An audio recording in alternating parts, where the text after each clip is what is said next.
পাহাড়ি ঢলে সৃষ্ট আকস্মিক বন্যায় 4 দিন ধরে পানিবন্দী সিলেটের 7 উপজেলার 6 লাখ মানুষ। নোংরা পানি ঘরে ঢুকে দুর্বিষহ জীবন কাটছে নগরবাসীরও। এই দুর্বিষহ অবস্থার জন্য প্রশাসনের অবহেলাকে দায়ী করলেন স্থানীয় সাংসদ।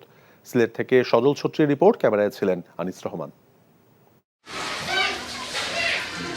পানিতে ভাসছে নোংরা আবর্জনা। 3 দিন ধরে এমন পানিতেই বন্দী সিলেটের অভিজাত এলাকা উপশহরের বাসিন্দারা।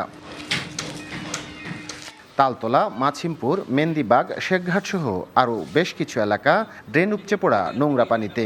এলাকার কলোনিগুলোতে চুলা জ্বলেনি 3 দিনেও। আমাদের গরিব জিনিসপত্র মনে করেন ক্ষয়ক্ষতি হইতেছে, কিন্তু তার ক্ষতিপূরণ দেওয়ার মতন কেউ নাই। বাজারও করতে পারি না, পাক করবো কেমন?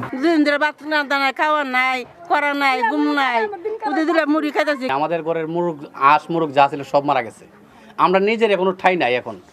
নগরীর বন্যাক্রান্ত এলাকা পরিদর্শন শেষে নদী খনন ও শহর রক্ষা বাঁধ নির্মাণে গড়িমসির জন্য দায়িত্বশীল সরকারি কর্মকর্তাদের দুষলেন সাবেক পররাষ্ট্রমন্ত্রী ও স্থানীয় সাংসদ।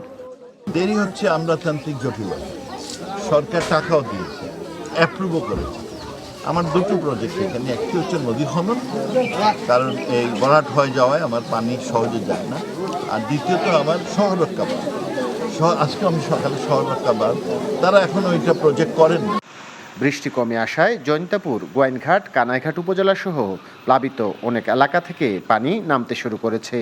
তবে পথে পথে ভেসে উঠছে বন্যার ক্ষতচিহ্ন।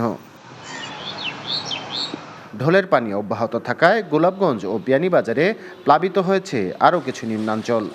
এখনও পানিবন্দী 7 উপজেলার অন্তত 6 লাখ মানুষ। সজল ছত্রী, NTV নিউজ, সিলেট।